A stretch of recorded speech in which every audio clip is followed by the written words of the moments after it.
In giving freedom to the slave, we assure freedom to the free. That's what President Lincoln once wrote. Honorable alike in what we give and what we preserve.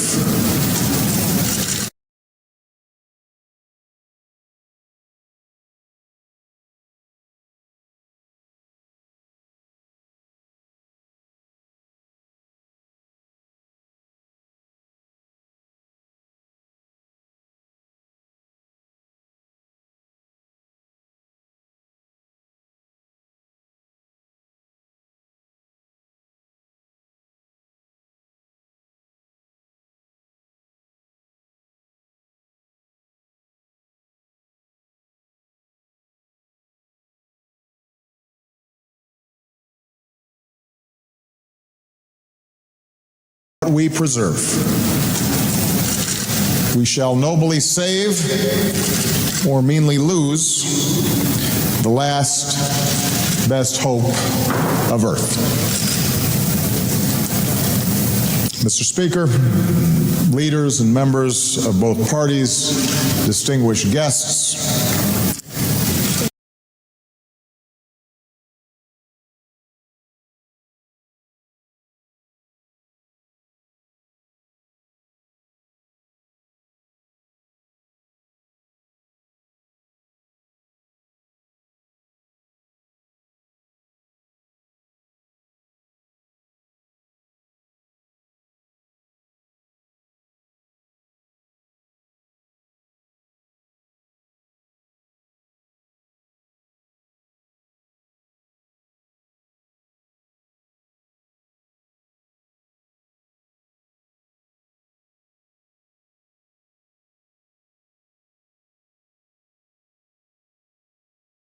distinguished guests, we gather here to commemorate a century and a half of freedom.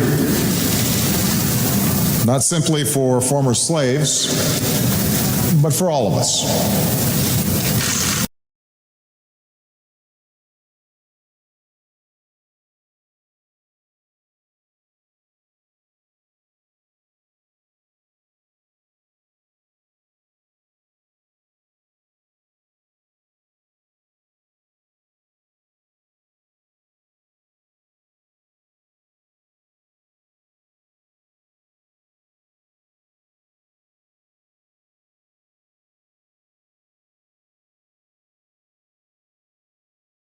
Today, the issue of chattel slavery seems so simple, so obvious. It is wrong in every sense. Stealing men, women, and children from their homelands,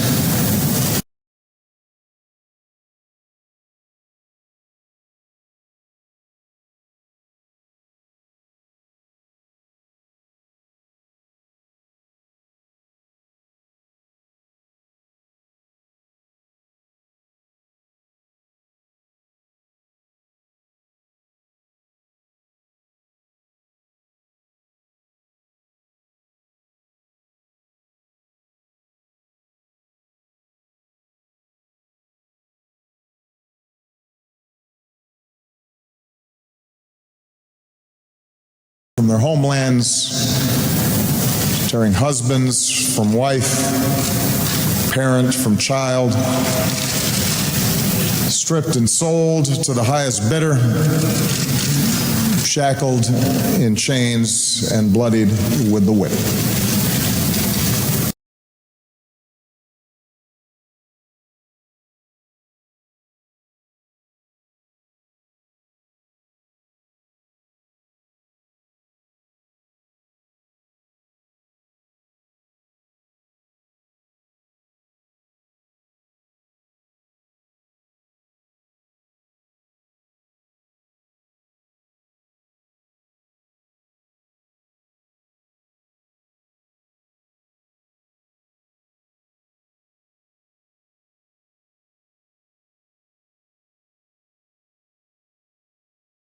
It's antithetical not only to our conception of human rights and dignity, but to our conception of ourselves. A people founded on the premise that all are created equal.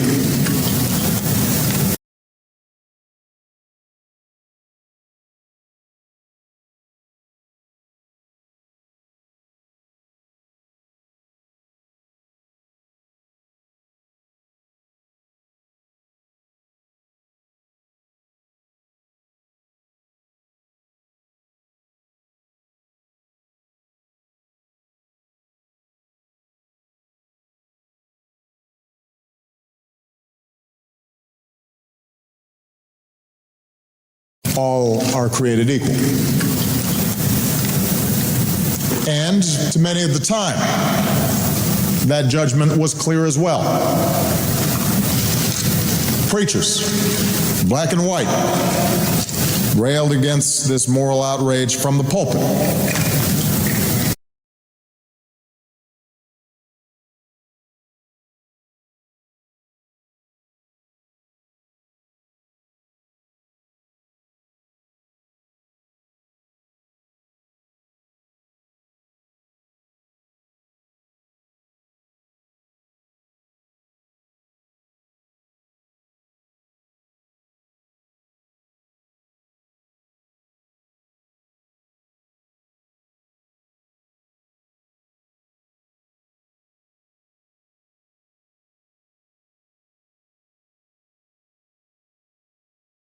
From the pulpit. Former slaves rattled the conscience of Americans in books and pamphlets and speeches. Men and women organized anti-slavery conventions and fundraising drives.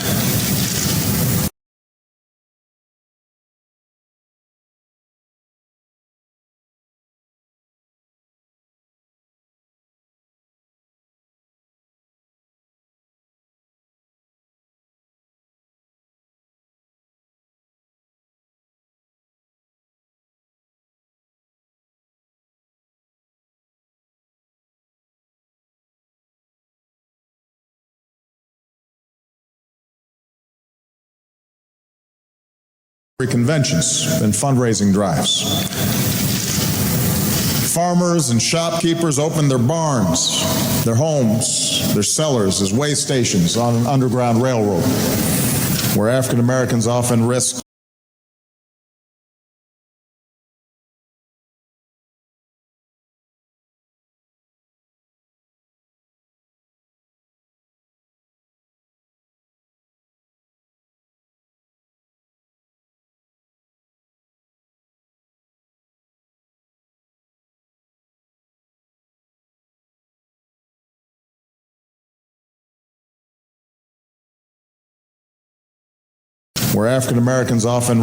their own freedom to ensure the freedom of others.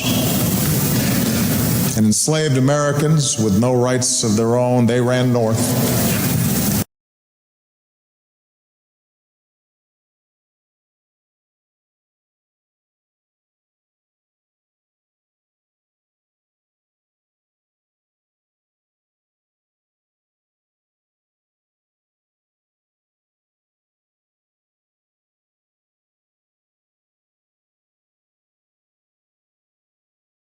Of their own, they ran north and kept the flame of freedom burning, passing it from one generation to the next with their faith and their dignity.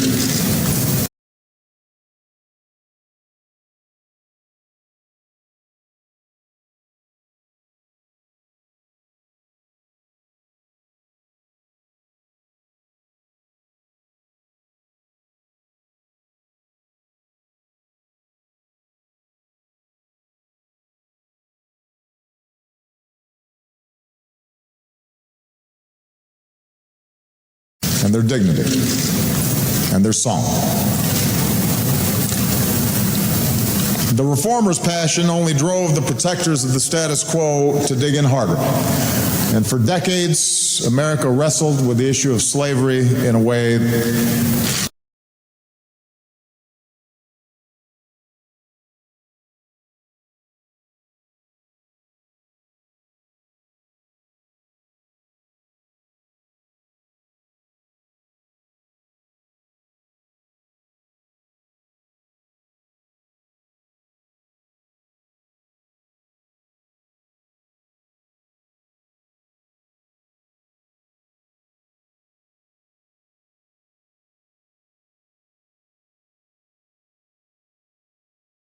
the issue of slavery in a way that we have with no other, before or since. It shaped our politics, and it nearly tore us asunder. Tensions ran so high, so personal, that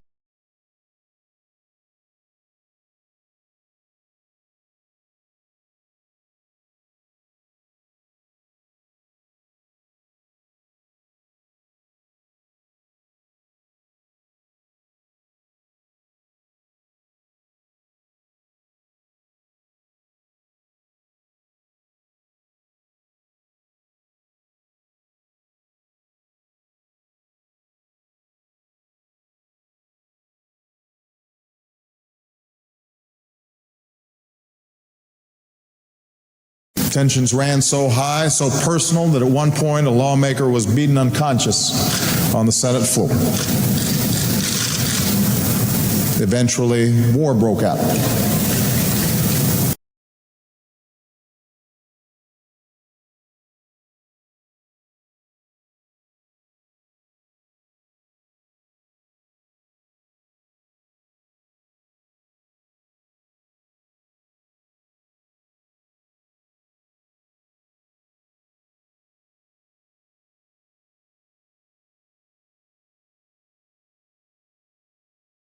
Brother against brother, North against South.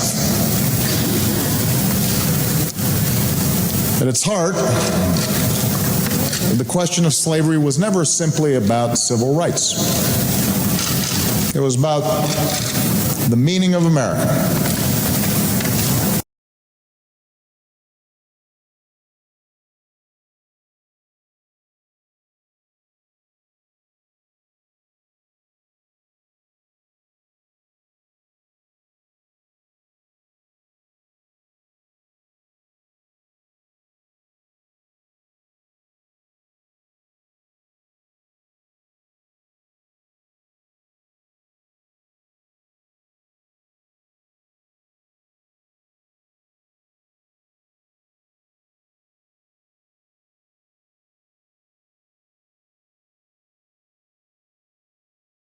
The meaning of America,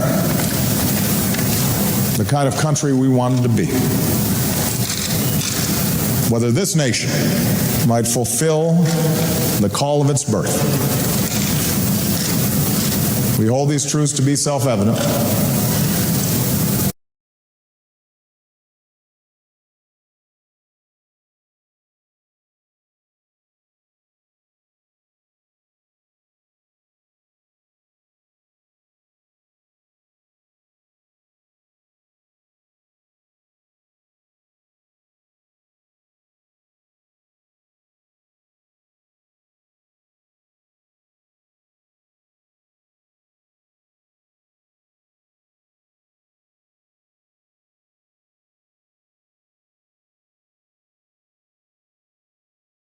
That all men are created equal, that they are endowed by their Creator with certain inalienable rights, that among those are life and liberty and the pursuit of happiness.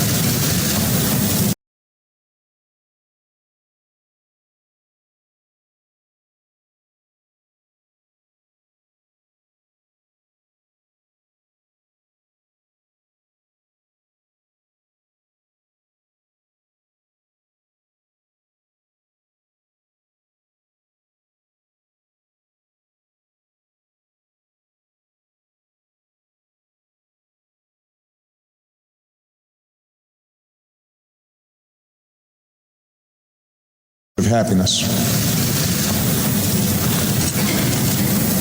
President Lincoln understood that if we were ever to fully realize that founding promise, it meant not just signing an Emancipation Proclamation, not just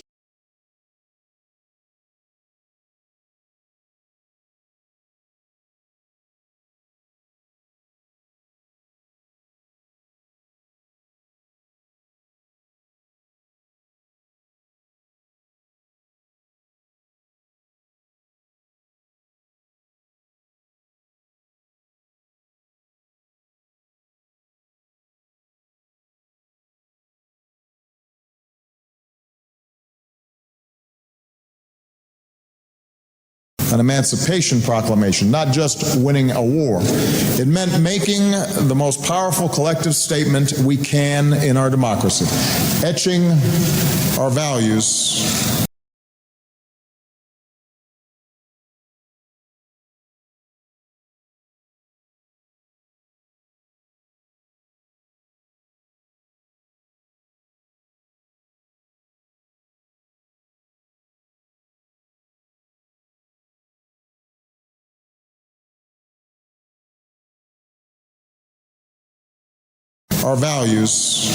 into our Constitution. He called it a king's cure for all the evils. 150 years proved the cure to be necessary but not sufficient.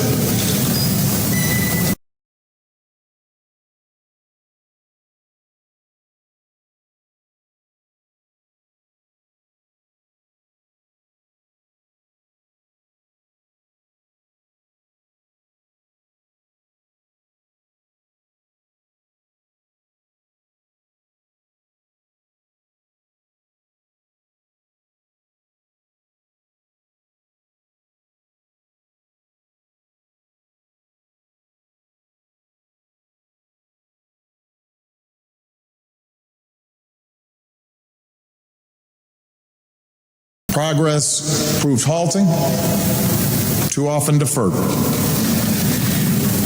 Newly freed slaves may have been liberated by the letter of the law, but their daily lives told another tale.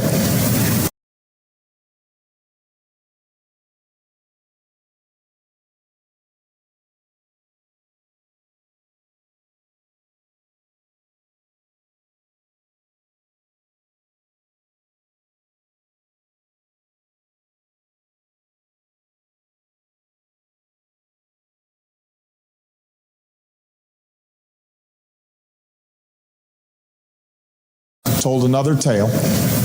They couldn't vote. They couldn't fill most occupations. They couldn't protect themselves or their families from indignity or from violence.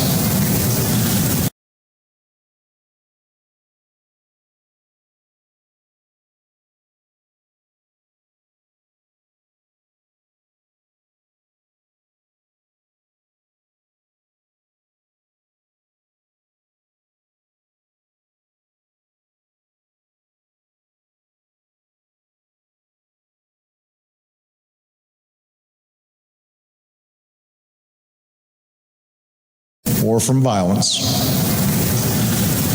And so abolitionists and freedmen and women and radical Republicans kept cajoling and kept rabble-rousing, and within a few years,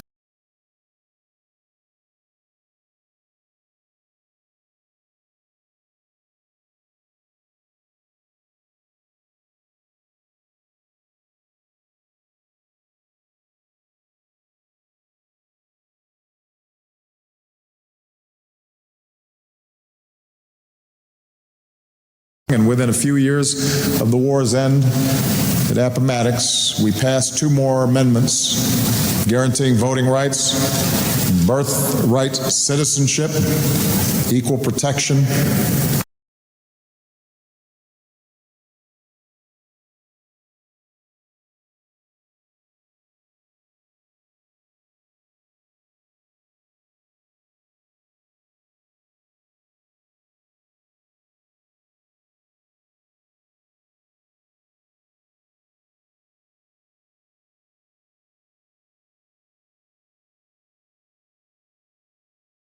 equal protection under the law, and still it wasn't enough.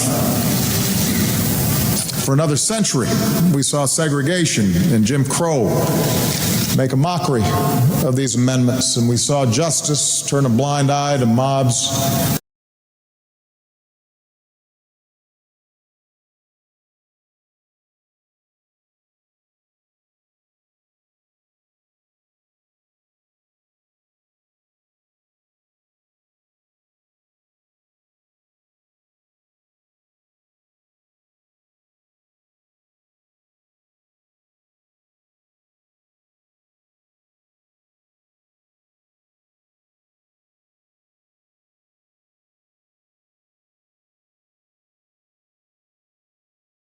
We saw justice turn a blind eye to mobs with nooses slung over trees. We saw bullets and bombs terrorize generations. And yet, through all this,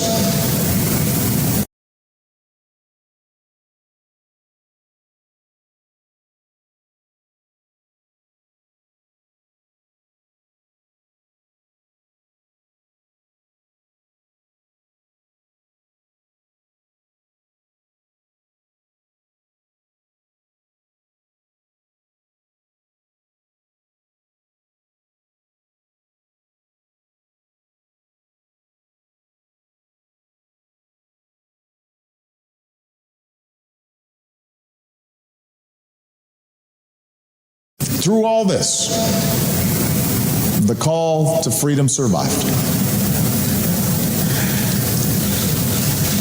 We hold these truths to be self-evident. And eventually a new generation rose up to march and to organize and to stand up.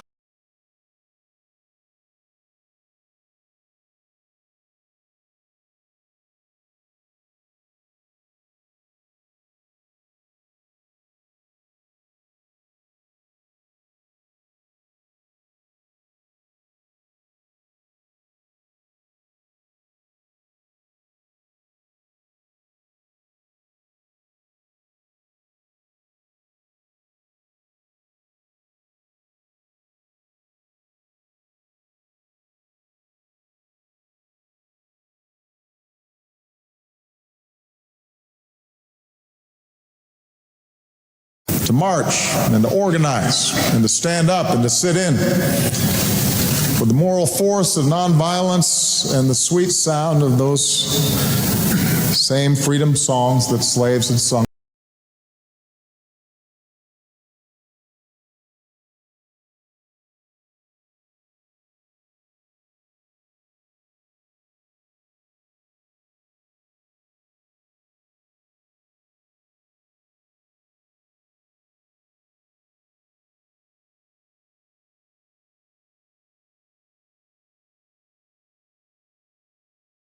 Same freedom songs that slaves had sung so long ago. Crying out not for special treatment, but for equal rights.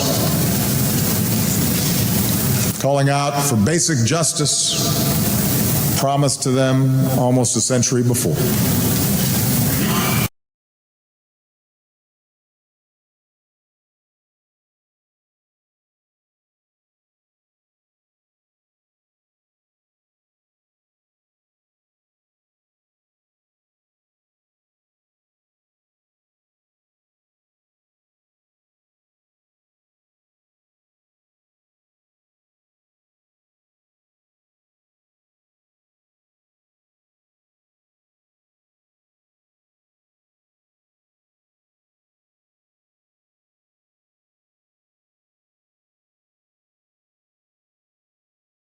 Promised to them almost a century before.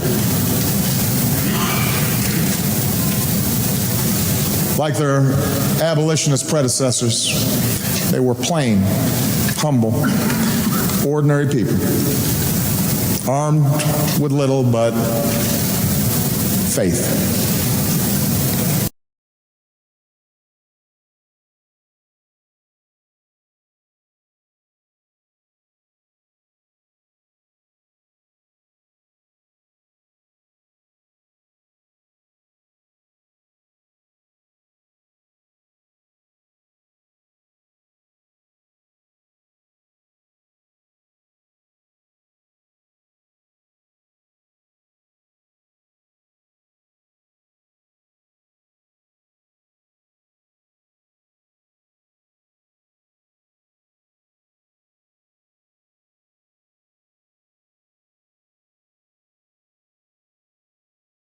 Faith.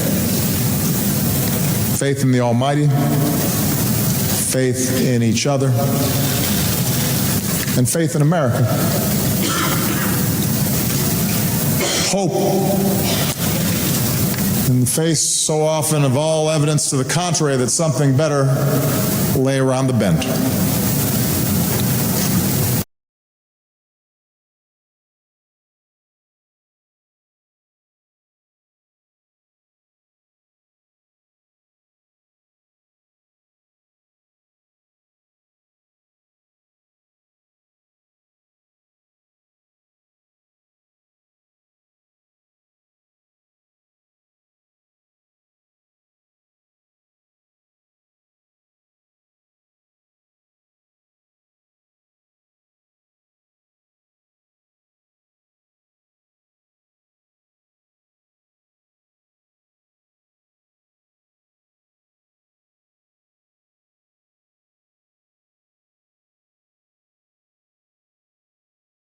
lay around the bend. Because of them, maids and porters and students and farmers and priests and housewives, because of them, a civil rights law was passed and a voting rights law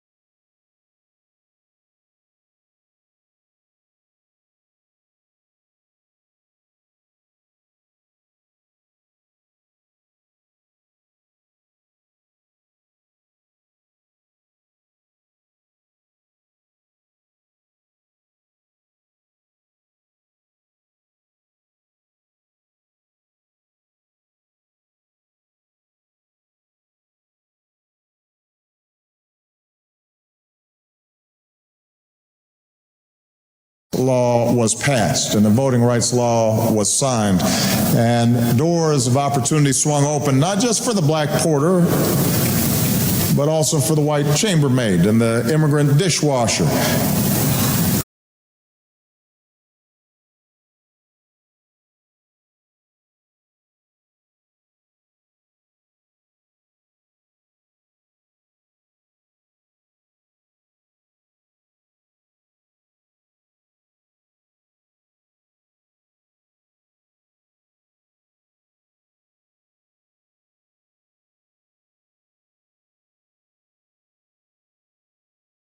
And the immigrant dishwasher, so that their daughters and their sons might finally imagine a life for themselves beyond washing somebody else's laundry.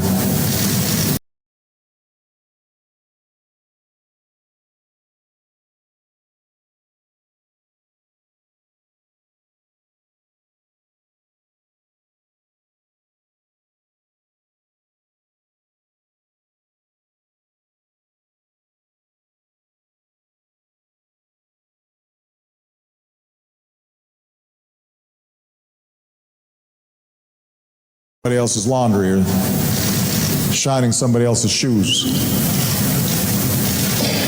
Freedom for you and for me. Freedom for all of us. And that's what we celebrate today.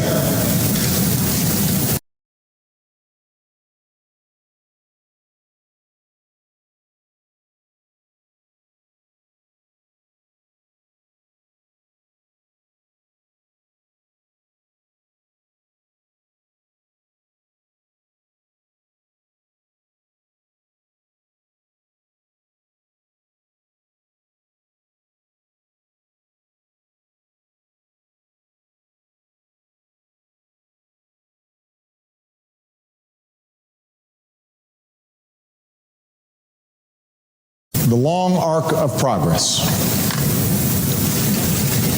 Progress that is never assured, never guaranteed, but always possible. Always there to be earned.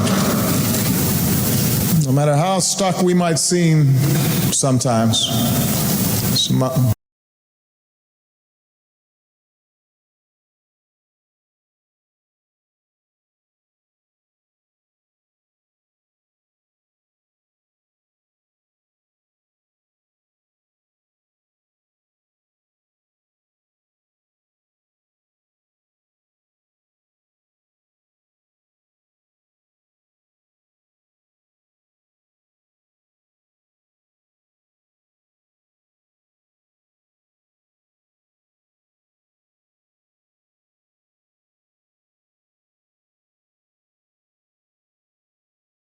Sometimes, no matter how divided or despairing we may appear, no matter what ugliness may bubble up,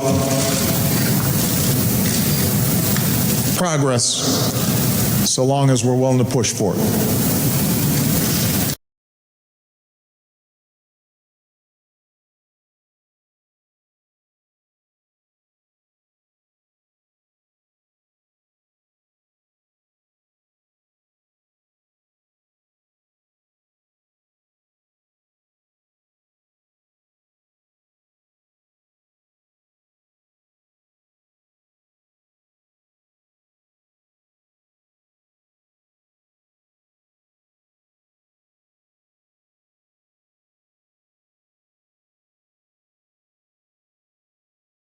so long as we're willing to reach for each other.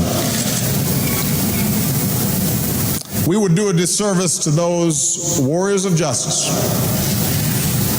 Tubman and Douglas and Lincoln,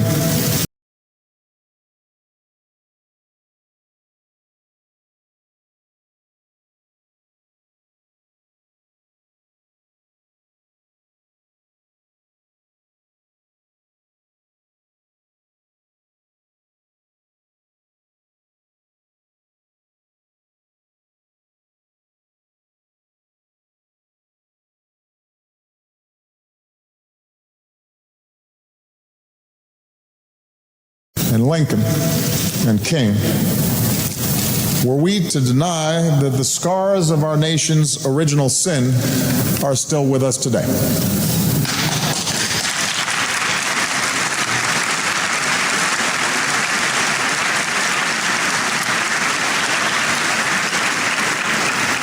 We condemn ourselves to shackles once more.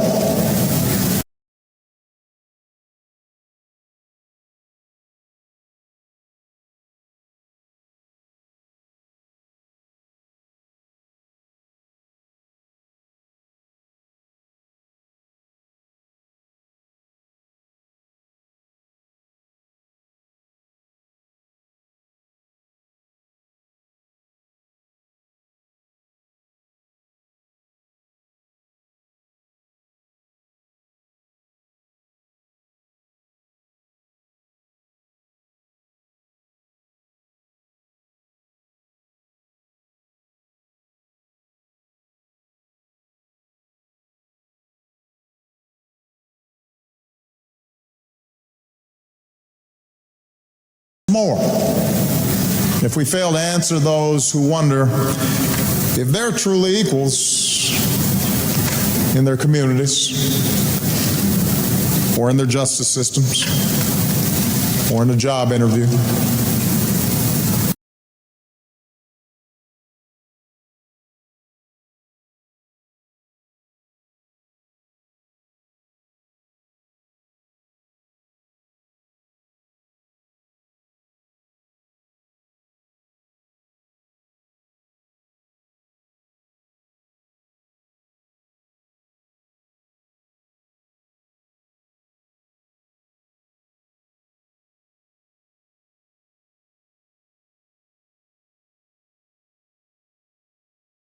we betray the efforts of the past if we fail to push back against bigotry in all its forms.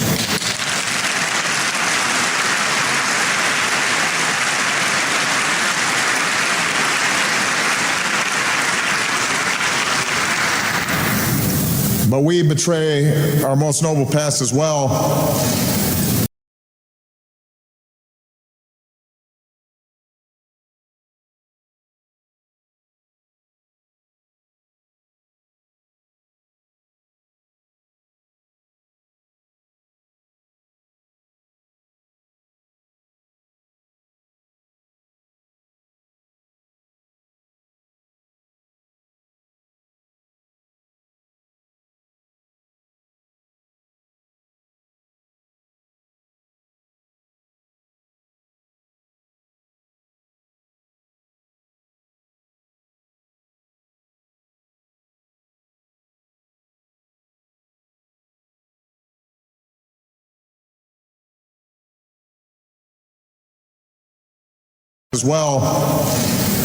if we were to deny the possibility of movement, the possibility of progress. If we were to let cynicism consume us and fear overwhelm us.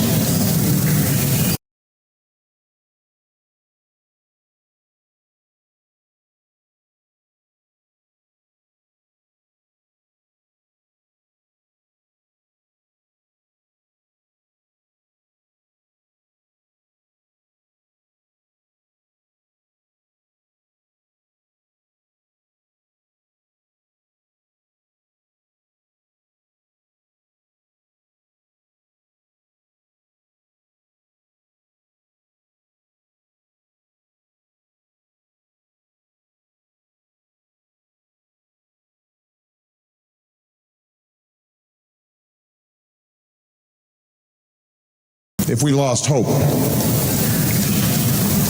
For however slow, however incomplete, however harshly, loudly, rudely challenged at each point along our journey in America,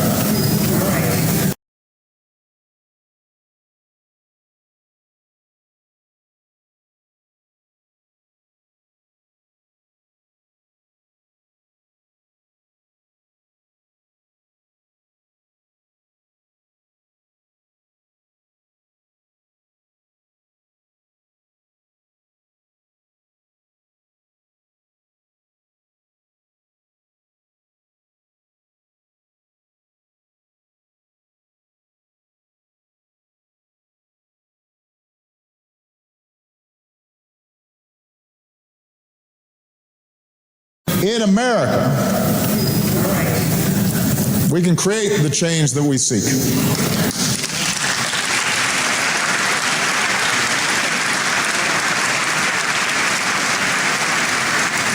All it requires is that our generation be willing to do what those who came before us have done.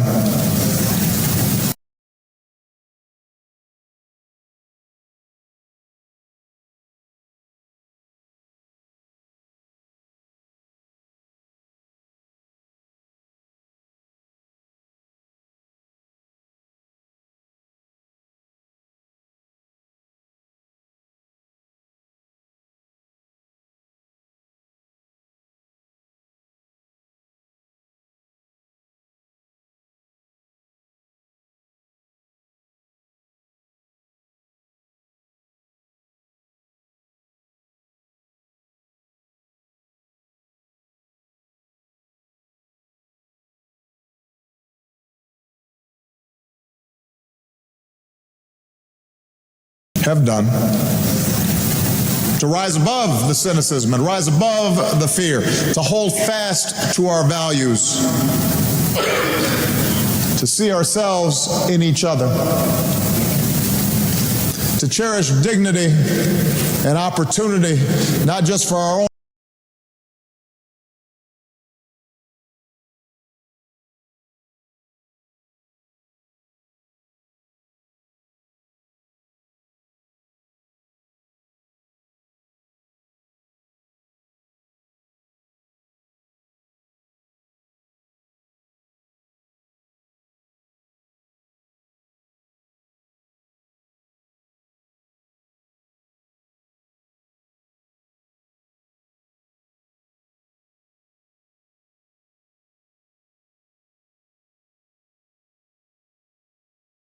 an opportunity, not just for our own children, but for somebody else's child.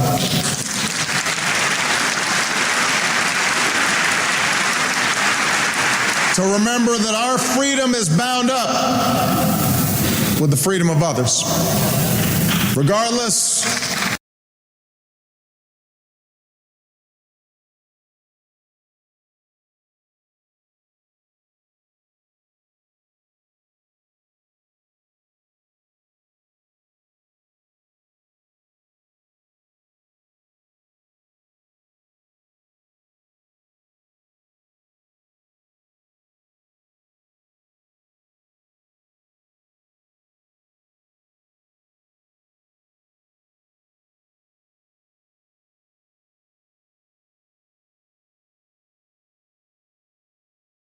Regardless of what they look like or where they come from or what their last name is or what faith they practice.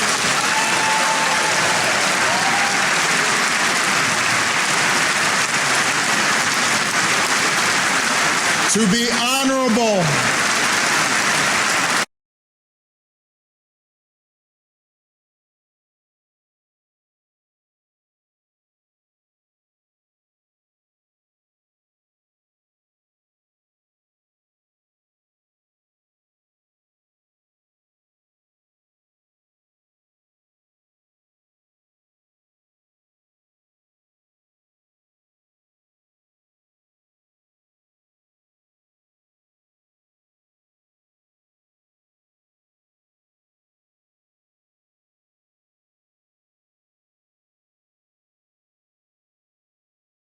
to be honorable alike in what we give and what we preserve,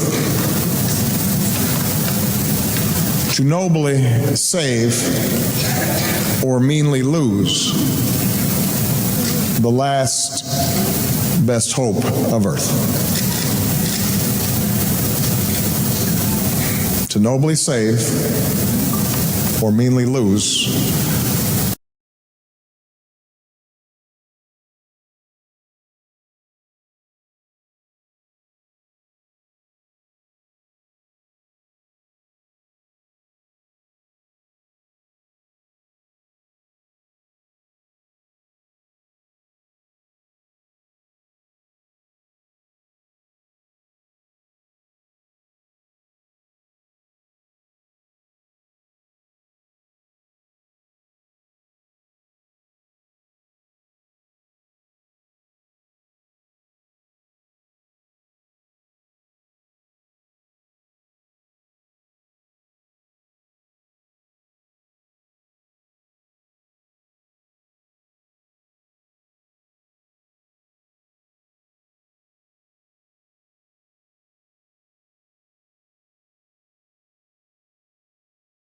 or meanly lose the last best hope of earth. That is our choice. Today, we affirm hope. Thank you. God bless you. May God bless the United States of America.